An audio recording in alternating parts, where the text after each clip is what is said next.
Show.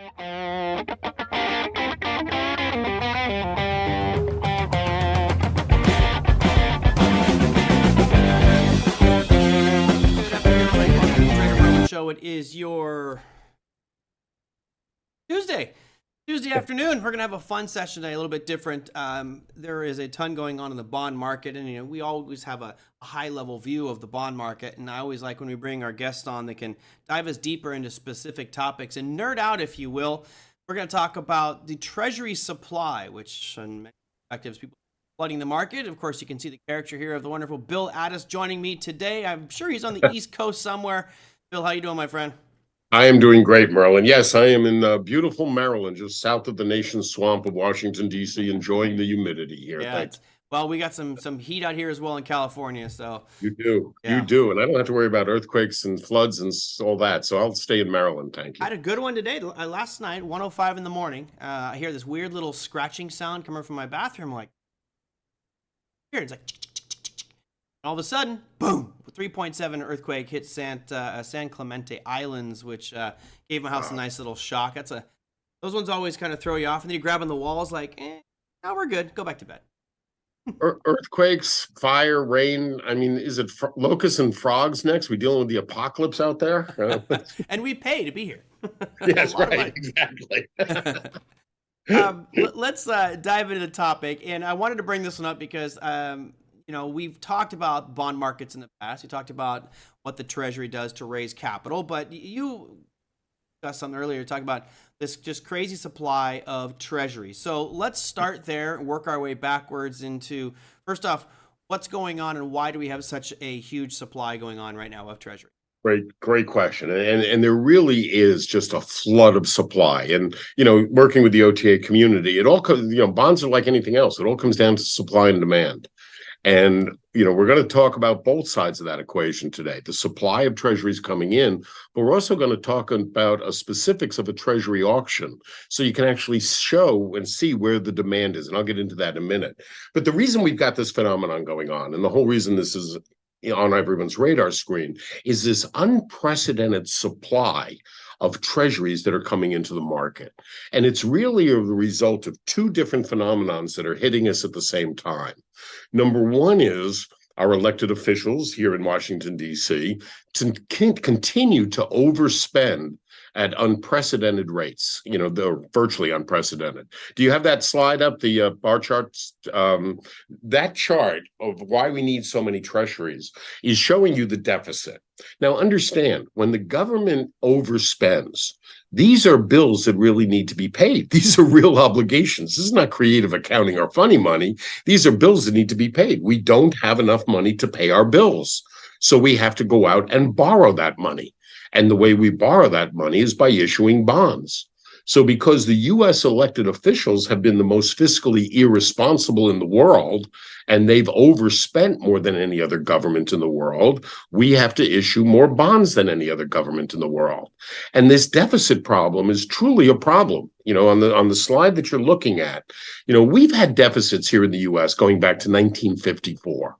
I mean, literally, with the exception of 2 years under Bill Clinton, the U.S. government has spent more money than we brought in.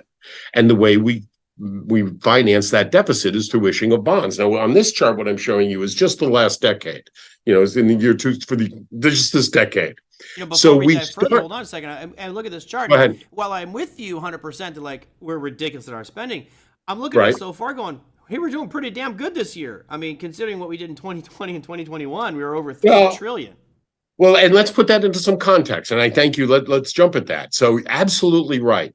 If you look at 2020, 2021, these were record years for deficits, as well they should be, right? Because we had a phenomenon where the economy was shut down. Right. How does a government make money? Through taxes. And when the economy was shut down, sales tax revenue was down, income tax revenue was down. I mean, you name it, the government wasn't getting as much income. And yet at the same time, as we remember, the government was funding all sorts of stimulus packages. Remember when Biden sent out that third stimulus package that he had promised us during the election? They literally, that day, the day those checks went out for President Biden to fulfill his obligation, they had to go out and do an emergency offering of Treasury securities because those checks would have bounced. We didn't have the money for those checks. I mean, that's how tenuous government financing is. So during the pandemic, as your chart is showing you there, we hit record deficits of $3 trillion in 2020, 2021. Now, prior to that, I would point out, you got to go back to 2009, the Great Recession, when we had a record deficit of 1.4 trillion. So we doubled that in the pandemic. The next year, we're down to 2.7, still well above any pre-pandemic levels. 2022, that year came in at 1.3. And this year, by the way, government accounting goes from October to October. So we're actually coming up on the fiscal calendar year for 2023. The government runs October to October. We're going to come in at 1.7 trillion. Now, that's the big, would have been a record pre-pandemic. Right. And yet, this is when supposedly the economy is, hopefully doing a little bit better relative to the pandemic. What I'm saying is our government spending hasn't curtailed.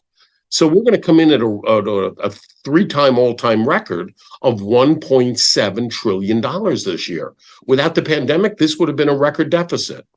So we're literally in a situation where we're having to borrow more and more money. But the real problem is remember the debt ceiling fiasco we had this year, Sure. where the government couldn't issue any more bonds, any new bonds. Right. Well, the problem is our bills kept coming in. We just didn't have the money to pay the bills. And literally, the government is having to play catch up. They're having to issue so many treasuries to pay off the 2022 deficit, probably 2023 deficit, which we haven't finished with. So between the backlog of bills we needed to be paid, plus the current deficit that we're still living with, put those two together, and we are having a record amount of treasuries being brought to market in this 2-week period.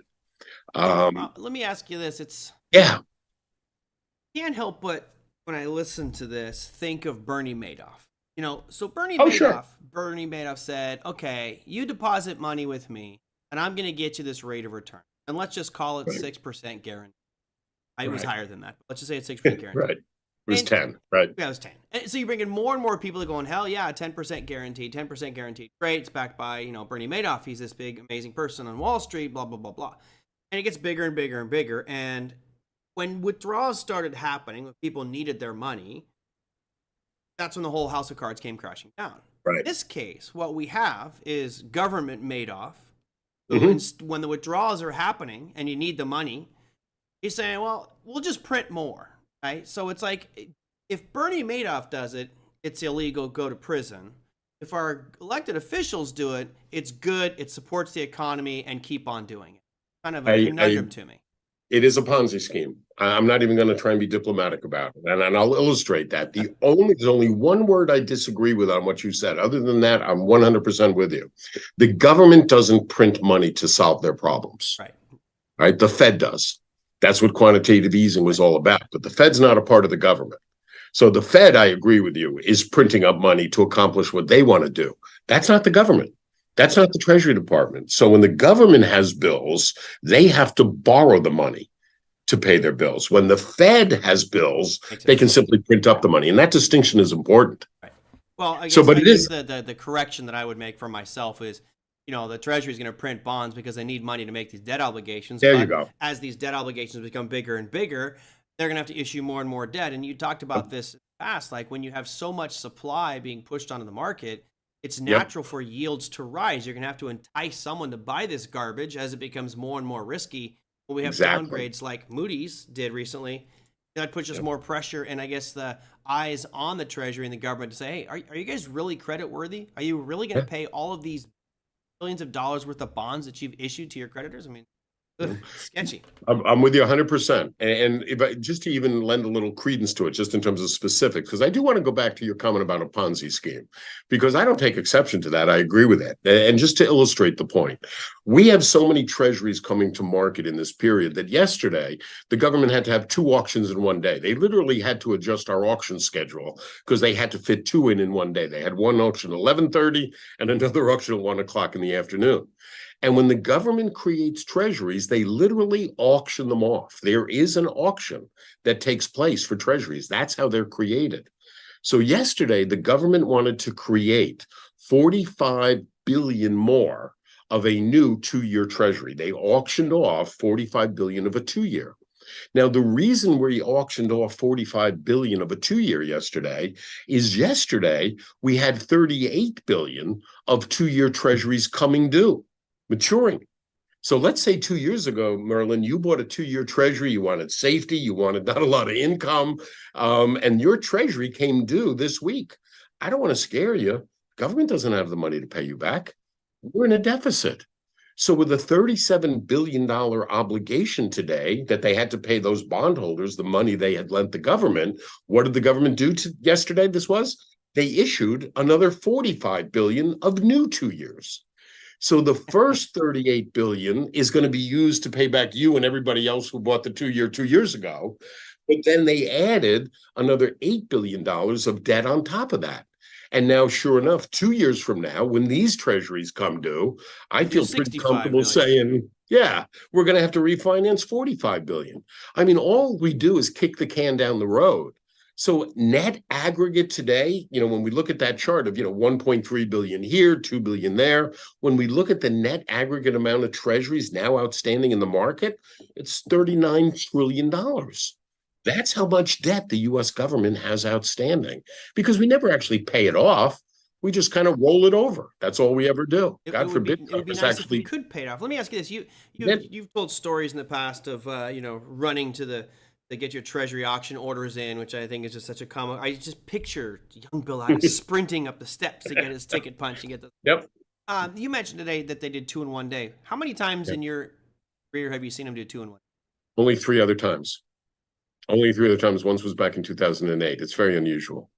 Conveniently, right as markets are in panic mode. Yeah, exactly. But again, it's just this perfect storm of supply coming into the market. We got to pay our bills and we have to finance the deficit. So, but for the rest of the audience, what you were referring to in today's system, when we have this auction, which takes place at the New York Federal Reserve, there's actually an electronic platform that all of the market participants, so it's electronic. What Merlin's referring to is I'm enough of a dinosaur that when I started on Wall Street in 1979, the auctions were literally pieces of paper that you have to have submitted to the Fed manually. And I used to run those orders from Lehman Brothers, my old employer, to the steps, 3rd floor of the Federal Reserve to get our bids in for Lehman Brothers, physically a piece of paper into the auction. And you could, in those days, in 1980s, 70s, you could stand on the steps of the New York Federal Reserve. And as the auctions were getting ready to happen at 12 o'clock up on the 3rd floor, you'd see all these young men, pardon my sexism, but it was, all these young men running down Broad Street towards the Federal Reserve building. It was like roller derby. Elbows are flying, and we were all jostling to get up to the 3rd floor of the Federal Reserve building to get our orders timestamped by 12 o'clock. I mean, you want to talk about an old-fashioned labor-intensive system. Awesome. Now all of that is automated. There is no young men or women running back then, you guys were all in good shape. That's back when Wall Street was in shape. Now it's a bunch of fat cats behind computers. Second of all, exactly. I can imagine being a tourist and going, "Oh yeah, this is Wall Street here, yeah," and all of a sudden all these young guys come charging at you. Like, what the hell is going on, man? Oh yeah, the tourists. And literally, we were at the time there were 40 firms participating in the auction. We'll talk about that. And so we had 40 people, runners, all converging. And I will confess, I've told this story all too often. It's not my finest moment as a human being that one Monday morning we were having a T-bill auction, and I'm running down Broad Street, getting to the Federal Reserve building in time, and the Solomon Brothers runner was right in front of me, and he got run over by a postal truck, a mail truck coming around Broad Street. And it's not my finest hour as a human being that I literally jumped over him on the ground to continue running to get into the Fed because I couldn't miss my orders. We did go back and make sure, and he got to the hospital and he was okay. But yeah, I couldn't stop to help him. I had to jump right over him to get our orders in time. Hashtag capitalism. Exactly. Lori asked an interesting question, and this is one I keep thinking and to myself, and I'm not sure if there is a definitive answer, but I guess I could start it by saying, as this house of cards continually seems like it keeps building and building and building. You pointed out underneath Clinton, we had a surplus, which I just find jaw dropping. Actually had a surplus. Now it just seems like we're addicted to spending, tap the main line of spend, spend, spend, spend, spend. In our personal lives, if we look at just humans, if you spend like that, it's a surefire way to bankruptcy. There's just really no way around it unless you win the lottery. Right. With the government, it seems it's a different situation. Does there come that point? Obviously, Moody's downgrading the debt, but when do you think, or if this whole house of cards will come crashing down? What does that look like? What's it going to take? Great question. Great question. And I'm going to give two different answers to the same question. So the first answer is yes, the bad news is we are the largest issuer of bonds in the world. We have the greatest debt in the world, but we're also the largest economy in the world. So you can make the argument, perhaps we should have the most amount of debt because we are the largest economy. So one way we measure the debt of a country is not just by the gross amount, the 39 trillion, but what percentage of your GDP is made up of your debt. Meaning, if you were to take all of your economic activity and funnel it towards paying off your debt, how long would it take you to pay off all the bonds you have? And one of the important metrics that we've seen over the decades is when a country traditionally gets to 100%, it's historically been a problem for that country to borrow money, that they're over leveraged. It's just that simple. And again, what I'm saying is if you were to take every economic dollar and funnel it towards just paying off your bonds, well, could you pay them off in a year? That's the question. Now, when other countries have hit that 100%, it would take more than a year. They've had trouble borrowing money. You might remember during the pandemic, not during the pandemic, during the Great Recession, you might remember that Portugal and Spain each tried to issue bonds only to find that there were no investors willing to buy them. They had a failed auction. And from a government's perspective, that is the worst possible scenario. The good news is, and this is where I am going to be optimistic, yeah, we're the largest issuer of bonds in the world, but traditionally, at least up until now, we've had a lot of demand for our bonds. And that's the good news. I mean, going back to that 2-year auction yesterday that I mentioned, the government was selling $45 billion of treasuries 2-year, but we actually got orders for $131 billion worth of treasuries. More than 2.5 times the amount of treasuries we had to sell, we had orders for. So the bad news is, yeah, we're borrowing a lot of money. The good news so far, and I'm emphasizing that, is to date, investors have been very willing to buy our bonds. That's the truth. But that doesn't have to remain the case. If I could, I'm going to hit you with my nightmare scenario right up front. Good. Because my nightmare scenario has been realized just this week. All right. So one of the reasons a lot of foreign countries buy our bonds is because they have a lot of dollars. In my former life, I used to spend a lot of time in Kuwait and in Dubai, and the Saudi government and the Kuwaiti government used to be the number 2 and number 3 largest buyers of our treasuries. Now, why were Saudi and Kuwait such big buyers? Because they have a lot of dollars, right? Being an OPEC nation, no matter where they sell oil in the world, it's paid for in dollars. So as a result, the Saudi and Kuwaiti government, like the Venezuelan government, like the Arab Emirates, have huge dollar reserves. And they're simply taking the dollars that they have and they're looking for a safe, liquid, long-term investment. They're not making a political decision, a social decision. They're not saying they like the dollar better than their currency. They're simply saying, we have dollars, let's invest dollars. They don't want to take currency risk. But what happens? Here's my nightmare scenario. What happens if and when OPEC decides we're not going to trade oil in just dollars? Right? What if they offer contracts in euros? Now, those countries will be looking to buy euro bonds, not US dollar bonds. And what really scares me, and it amazed me how little attention it got, but OPEC just announced this week that they're starting to do transactions in local currencies. There's a couple of $100 million contract being done right now between OPEC and India that's denominated in rupees. So OPEC is going multi-currency. That scares the heck out of me. I mean, but it's natural. I mean, OPEC was created over 60 years ago, and then the US was the largest consumer of oil. It made sense to have a dollar-based system. Here we are 65 years later, we're a net exporter of energy. If you were designing a system today, it wouldn't be dollar-based. So this is what's happening. So as OPEC goes more multi-currency, which they have announced they are doing this week, that really frightens me for the potential demand for treasuries going forward from that big audience of historical buyers. You've already seen that audience diminish, though. I mean, I think like for the last couple of years, we've been talking about how China and Japan used to be kind of the biggest buyers of our treasuries, and now they've just said, Right. no, we're holding off, and that I think it's inevitable shift. Yeah. The only reason I could see people staying and buying U.S. treasuries is A, the yields are high, B, the security of the dollar is in place, C, we have the largest military in the world, and we'll kick your ass if you use anything else. So, All valid. all valid points, right? All valid economic principles. No, and I don't disagree with that. But a lot of people think that these countries are buying dollars for political favoritism. It's pure economics 101. Yep.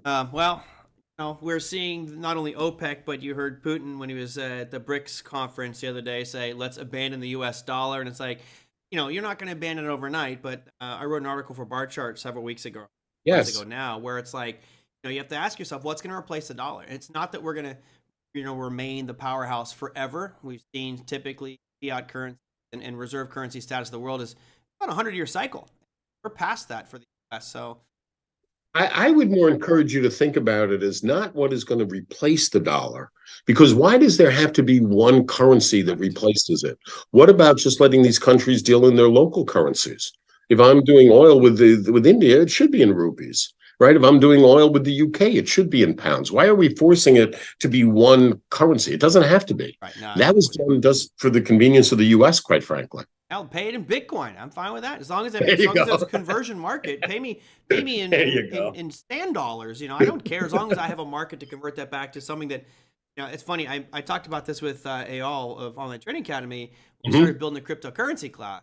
Like, what you need to do, Eyal? You need to start accepting payments for all your classes in cryptocurrencies. Like, oh no, it's too risky. I'm like, there's companies you can use that when somebody pays Yep. in Ethereum, Litecoin, Ripple, Bitcoin, whatever, that on the back end, it gives you what you want out of it. In this case, Right. dollars. So, Right. what's the risk to you? There isn't any. As long as a business owner, I want to open up the possibility for all my customers to pay me in as many sources as possible, wherever you are in the world. And if that means Bitcoin or the ruble or whatever, great.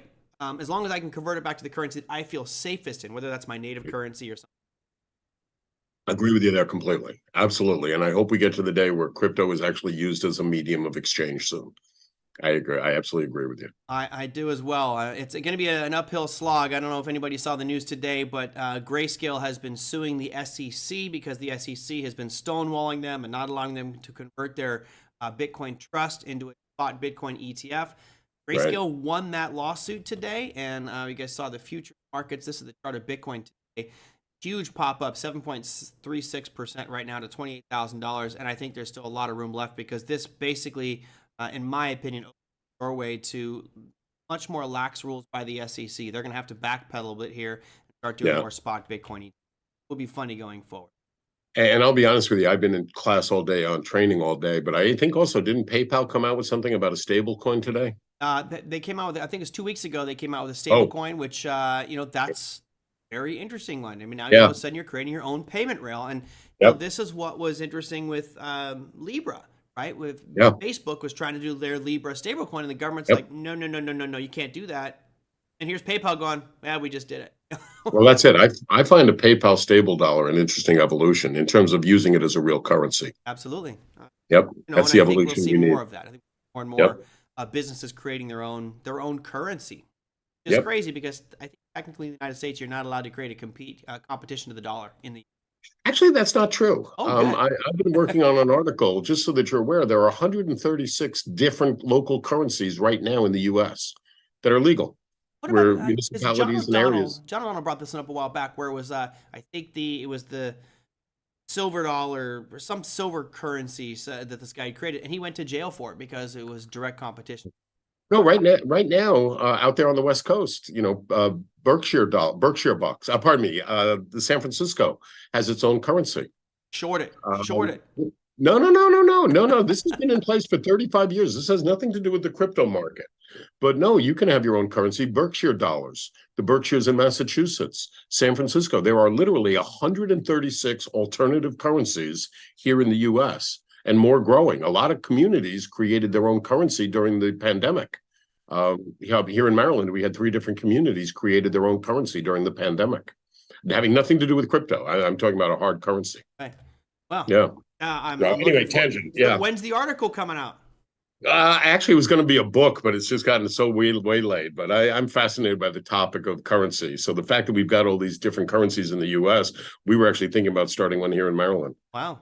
All right, I'm Yeah. all in. Let us know when that's coming out. It's the buy local movement. Yeah, right. Globalization hasn't worked. Let's be honest. That's my opinion.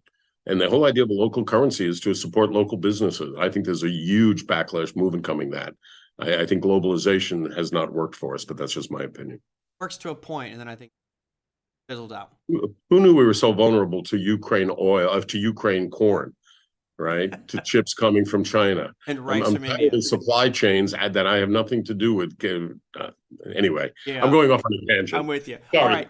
No, it's okay. Good. We like that. All right, so let's go back to Treasuries. How about that? Let's look at Treasuries. Yeah, And talk I want about to go Treasuries, back. and you had a big slide. I'm kind of curious about the market participants. You had this whole thing on primary dealers. So let's talk about primary dealers and auction market a little bit so we kind of understand what they Yeah, are. so and this is where I confessed to Merlin before the class I was going to get a little nerdy on you all. So I hope I don't get too out of line. But I mentioned that we had countries during the Great Recession that weren't able to issue the bonds they wanted because they just didn't have a universe of buyers. There weren't enough investors to buy them. We here in the US will never have that problem. We actually have a rigged system. When we talk about this auction, and it truly is an auction, when the government auctions off these treasuries, right now, and this number changes, we actually have 24 firms that have committed themselves to participate in every auction the US government has. And this is a term is called primary dealers. I think you've got the slide up there now. This is the list of those banks and dealers that have obligated themselves voluntarily to participate in every single auction the US government does. And as a primary dealer, they have to bid for at least 4% of every deal. And they can bid for no more than 30%. But if you think about that, if even every firm just bid the minimum, if we've got 24 firms and each firm is required to bid for at least 4% of every deal, you've got 96% of your bonds sold right there. Even if there were no other market participant in the world, and that's not the case, we'll talk about who the others are. But if everybody else exited the market, these primary dealers alone would be buying 96% of every deal that came down the market. All right, hold on. Go ahead. Let me just real quick, because I remember if I look at the level 2 screen for the NASDAQ, which is where all the buyers and sellers are, right? It's called a market maker, and a market maker has to both be buying and selling. However, they don't have to be competitively buying. So, for example, I could go buy Apple shares, and I could look in Goldman Sachs could be wanting to buy it at 1 penny and sell it for $5 million a share. So their fiduciary obligation to make a bid and an offer in that market is there, but they're realistically not being competitive. So when I look at this list of 24 primary dealers here who have all committed, you're not saying that they all have to buy. You're saying that they have to put in an offer to buy a specific amount, and it doesn't necessarily have to be at the current yield, right? They could specify. No, that's an excellent point, Merlin. So as a trader, as a market maker, you know it exactly. If I'm forced to give you a price where I want to buy it, nobody says where I have to put that price. So, for example, I was the trader at Lehman that quite often did these auctions. I advanced in my career from being the runner to actually being the trader over 30 years. And I was the one that was determining Lehman Brothers' price that we would put into that auction system. And quite honestly, a lot of times I was there because I had to be there because Lehman was a primary dealer. But I didn't particularly want to buy these treasuries. So I'm forced to submit a bid. I don't really want to be there. So what am I going to do? You hit it. I'm going to give them a bad bid. Low ball. Right? I'm going to give them a very low bid because I really don't want to buy these treasuries. I'm forced to be there. So that's why I say when we talk about the 24 having 4% responsibility, in no way am I inferring that they all buy treasuries. You might have, I mean, looking at this list, just hypothetically, maybe Bank of Nova Scotia, Cantor Fitzgerald, and Goldman all come in this week with very aggressive bids. They really want to buy these treasuries, and they give very aggressive prices. And they could each buy as much as 30% of every deal. So if all three of them came in with really hot prices, we could wind up selling almost the entire deal to just three dealers, right? There could be 21 others that have submitted bids, but their bids were out of the market. These three dominated. And that's just an extreme example. And vice versa, you know, in looking at this list, let's say that, and this is where I don't trust financial markets at all. I believe, and I hate to sound like such a curmudgeon, but I believe that there's so much manipulation and scamming that could go on. So for example, I could, as a, let's say I worked for Jefferies LLC here, I could contact, you know, Deutsche Bank and my guys at Morgan Stanley and Nomura and Santander and be like, hey, listen, we're going to throw a real lowball bid today. You should do the same thing. And we could get this whole group to lowball big time so that all of a sudden, you know, if no one's going to buy at the price that the Treasury is offering at, then the price will naturally drop to the highest bidder, correct? Right. Yeah, so you could collectively collude and manipulate this bond market, which to me, just there's my lack of credibility and trust. And I'm not even going to argue with that.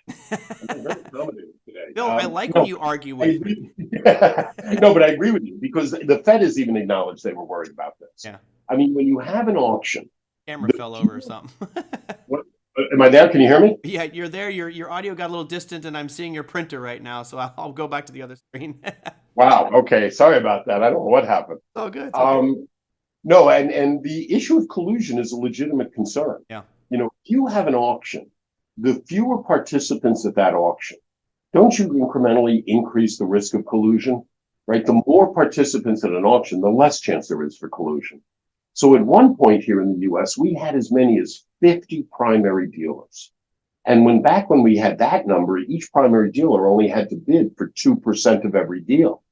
Now we're down to only 24 primary dealers. And in fact, during the Great Recession, we were down to only 17 primary dealers because these primary dealers have to come up with a boatload of capital. You know, just like yesterday alone, right? We issued over $100 billion of treasuries yesterday. If a dealer bought even the minimum of 4%, that's $4 billion worth of capital these firms had to come up with. That's a huge amount of capital. And a lot of firms just couldn't afford it.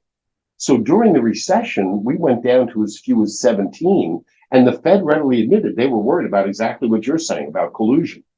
So what they then introduced is a system that we were going to talk about anyways. So it was a great question, where now many institutions are allowed to come in and bid directly for the auctions themselves. And the idea is we want more participants at these auctions. Right. You know, for example, back in the 80s and 90s, when I was a bond trader at Lehman, it was great business for me to buy, in my desk, to buy treasuries from the government at the auction and then turn around and flip them to China and Japan. I mean, that's how we were all making money because China and Japan had to buy them from a dealer. And that was nice markup business for us.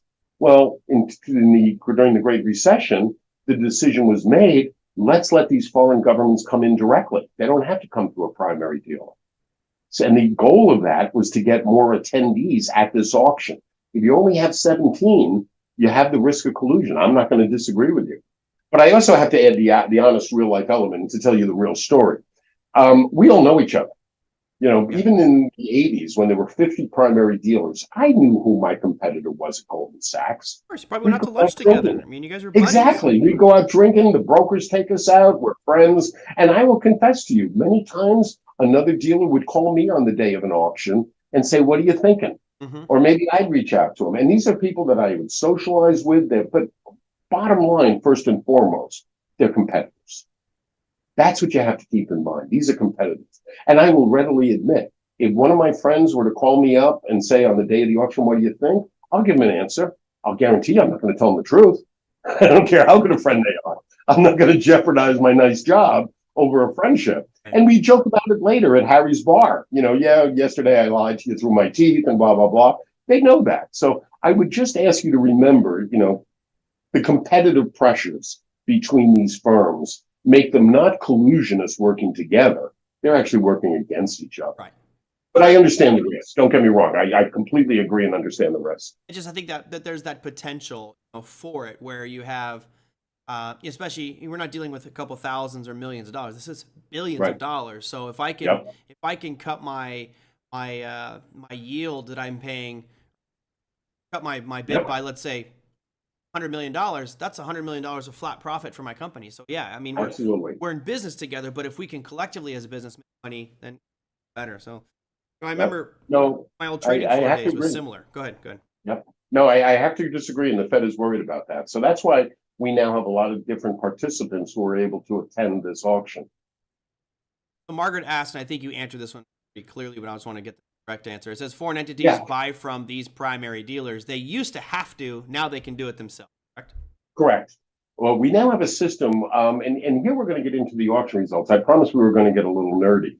So here's what the auctions bring for us, and I should explain why this is so important. So the bond market is completely over the counter here in the US. There is no exchange trading for bonds here in the US. Doesn't matter whether it's government bonds, corporate munis, entirely an over the counter market. And that makes it very difficult because without a centralized exchange, you don't have price transparency. You don't have visibility. You don't have reporting statistics. If you asked me how many shares of Apple traded yesterday, we know right down to the exact amount of shares that traded because it traded on an exchange. If you ask me how many 10-year Treasuries traded yesterday, I have no idea because there's no centralization of that data. But the beauty, I really have to get a life. The benefit of these auctions is that by the government conducting these auctions and then giving us the results, we actually get a snapshot of what the supply and demand looks like. Are the foreign central governments coming in and buying? Is the Fed coming in and buying?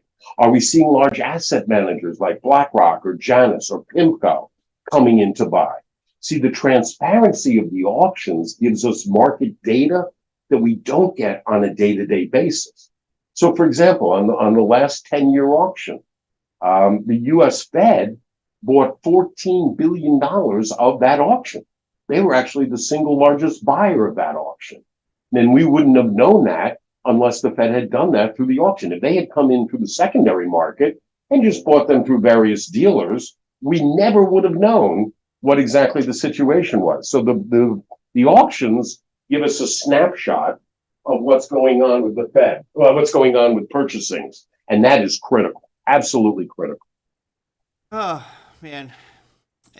The longer I'm involved in the financial markets, the more I love them and the more I hate them. You know what I mean? It's like I love the mechanics that you bring and explaining all this stuff, but then part of me is like, boy, it just seems so suspect and suspicious and kind of creepy at Don't one start point. getting paranoid on us, Merlin. Don't start getting paranoid on us. Well, look, I've had people mention to me or say in the past that it's all bullshit and the government shouldn't be doing this, but in all honesty, if we didn't have a Ponzi scheme government Fed system where the Fed is literally creating money out of thin air, the Treasury Department has to sell these bonds to cover their debt because they're spending too much money, but they're spending so much that we can't even service that debt, so they issue more bonds. I mean, this giant house of cards, it sounds Yep. awful and atrocious, but honestly, if we didn't have this type of system, we would not have so many of the features and functions and liberties that I think enjoy different government agencies and different departments and parks and things like that. You have to have a way to fund it all.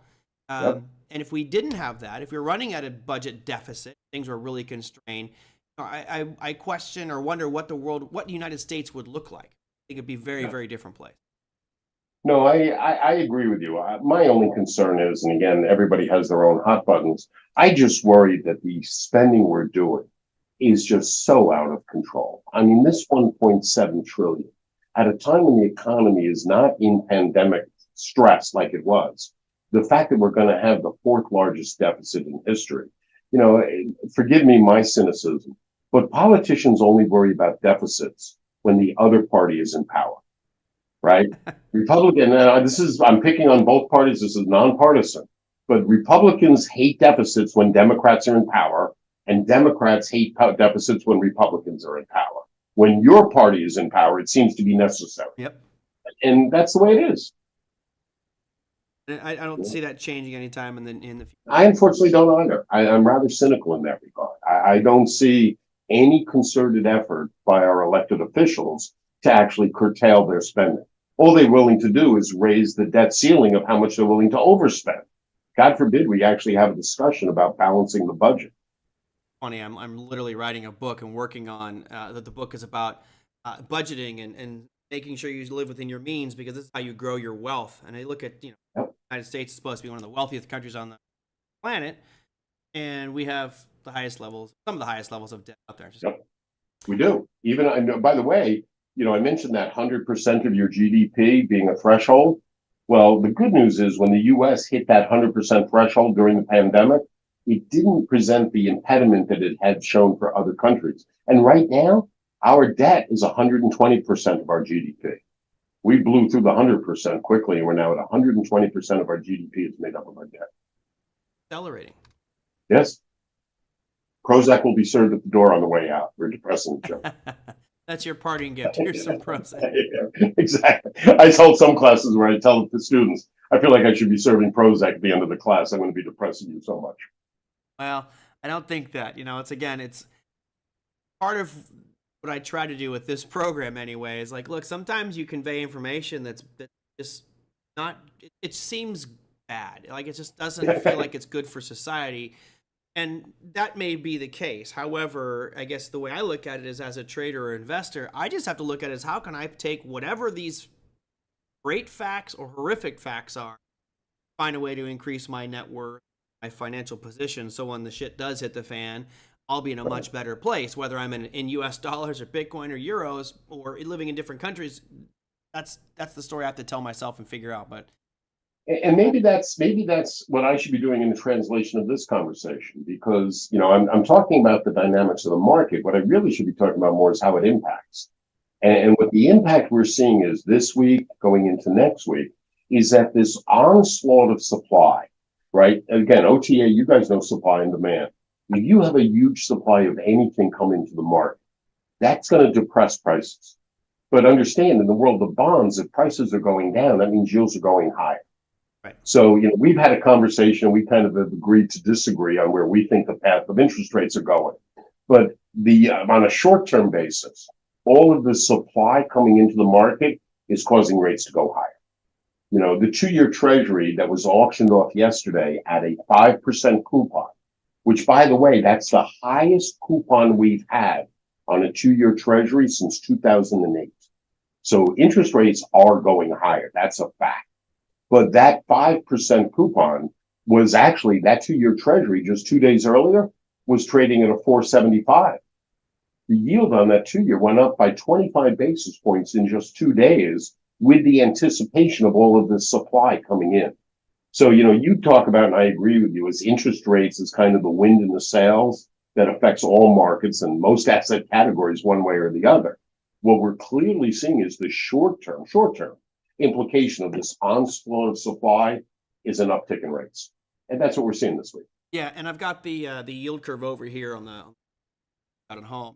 But we're witnessing, obviously, that short end just keeps being jacked up by the Fed, and Right. we continue to get this onslaught of supply, as Bill puts it, more of these 10 years being sold, et cetera. Then what you'll start to see is the yield from this will start to tick up.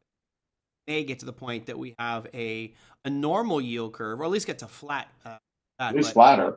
Flatter. But just keep in mind that if our short end here is up, 5%, and that long end to be flat needs to be at 5%. And a normal yield curve, that long end would probably be like 6 or 6.5%. So Exactly. this whole thing's gonna have to shift up here dramatically. And again, I make the argument that the higher that this right-hand side of your yield curve actually the higher that this whole curve goes, the more expensive capital is, whether it's short-term or Absolutely. long-term. And higher cost of capital constrains the economy, which, here is not done yet. You see a little bit of this impact. And by the way, I got to point out that dramatic rise in rates that you're talking about, it's affecting the government. Every 1% that interest rates go up, it costs the government another $250 billion in interest expense. That's how much debt we have outstanding.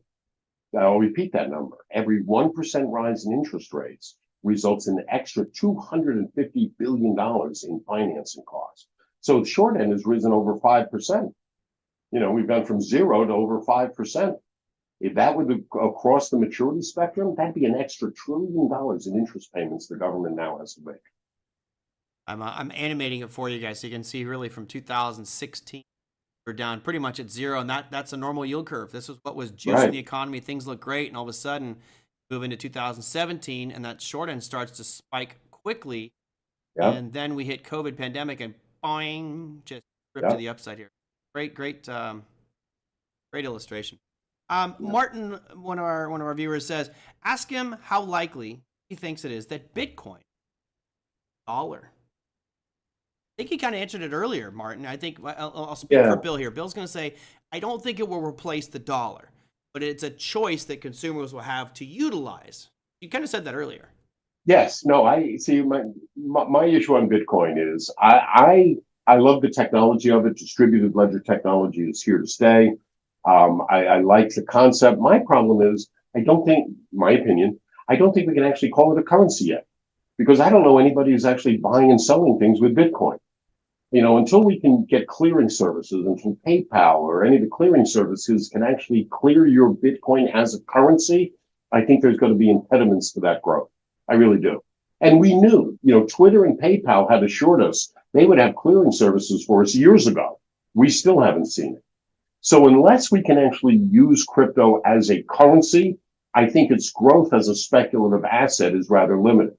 However, we've had this conversation. I am a big fan, and I know this might not be consistent with a lot of your audience. I'm a big fan of centralized currency by the central bank.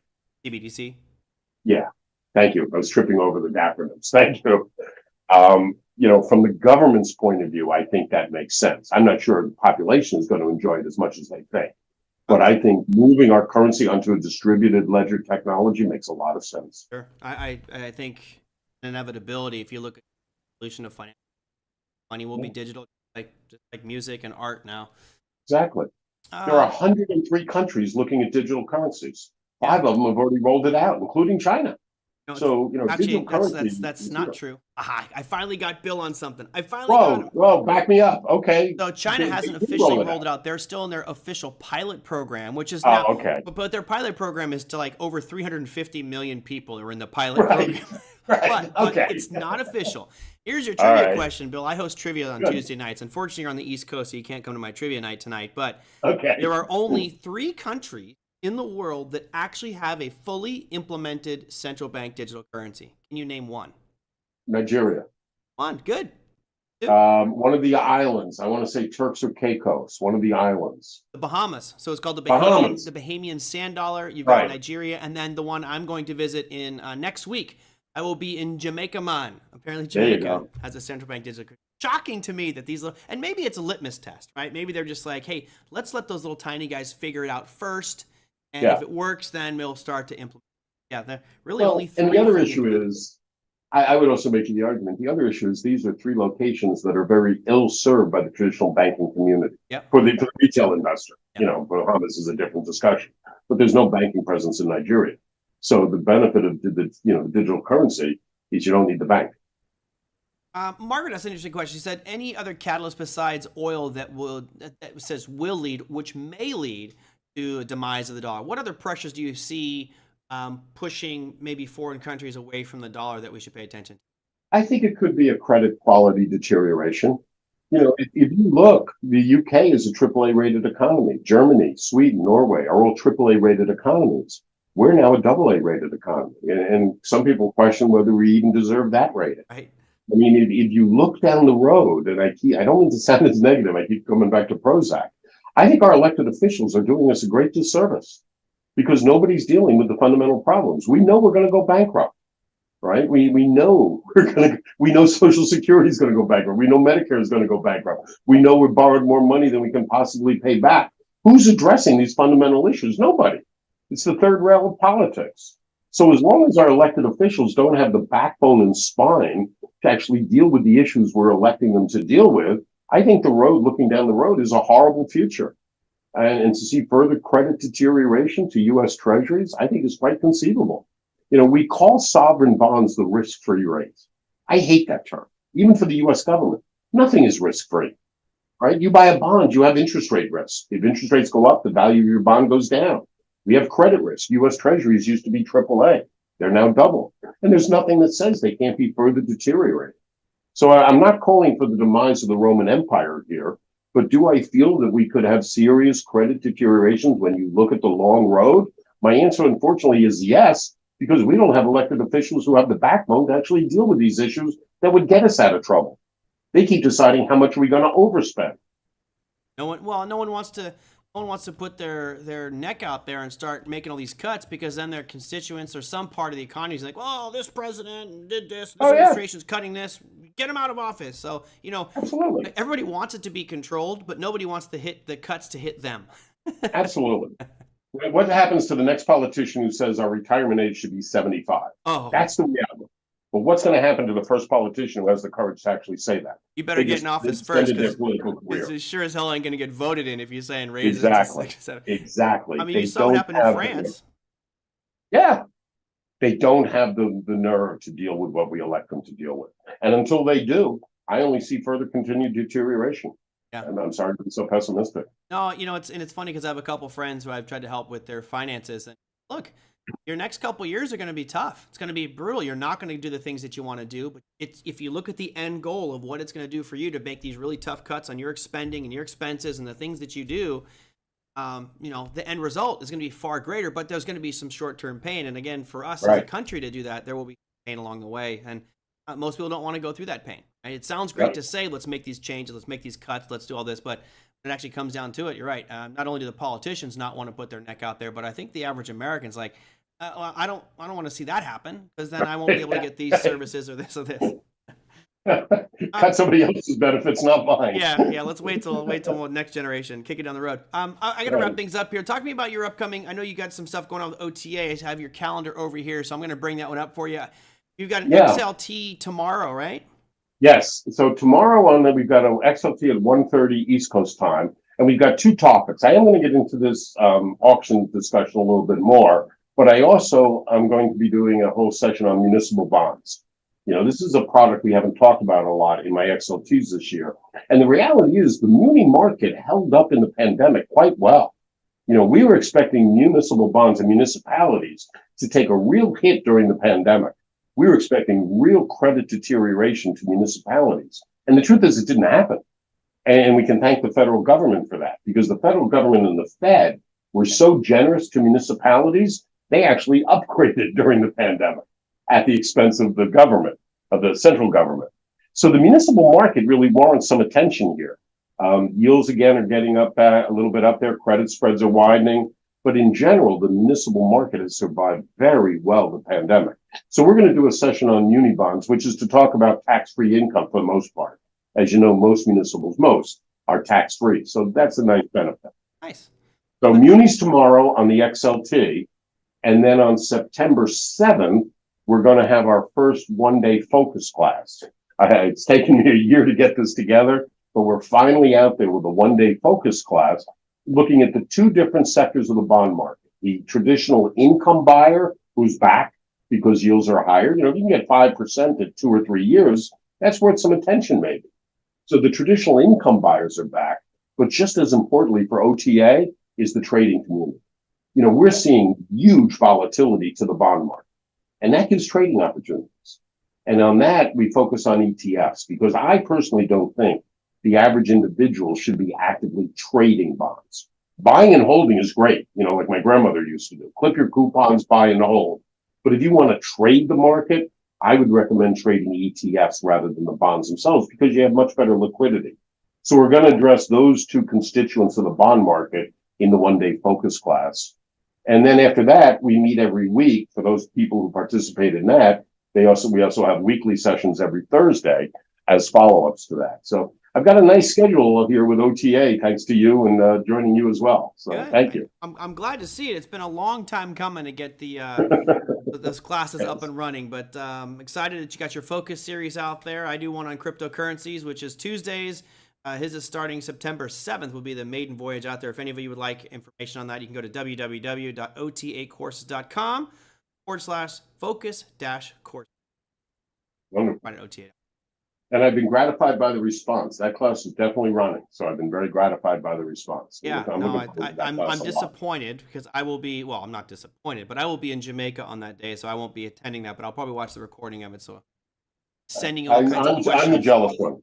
I assure you, I'm the jealous one. Go check out the central bank digital currency. It's strictly a business expense when you're in Jamaica. Exactly. I am going to, but you know what? It's supposed to be like 93 degrees during the day, a low of 80 degrees at night. I don't know how joyous that's going to be, but I'm already pretty tan. I might come back looking pretty crispy by the time I get back. How long you gone for? I'll be there a week. Wonderful. Enjoy yourself. You burned it. Enjoy I will. yourself. Thank you very much. Bill, well, thank you very much for coming to the program today. I appreciate it. Always great having you on. We'll probably see you in another month. Have a great focus class starting next week, I think. Thank you. And I really appreciate your support, Merlin. Always a pleasure talking to you. You really understand the market, your analogies. It's truly a pleasure working with you. So I'd say the same thing to you. It's always a pleasure. We feed off each other and we learn from each other. So thank you so much, and I'm sure all the viewers appreciate it as well. I will talk to you soon. Have a great one. The best to everyone out there. Thank you, Merlin. Be well. Cheers. That was Bill Addiss. He's got a new focus class for Online Trading Academy, which will be starting on the 7th of September.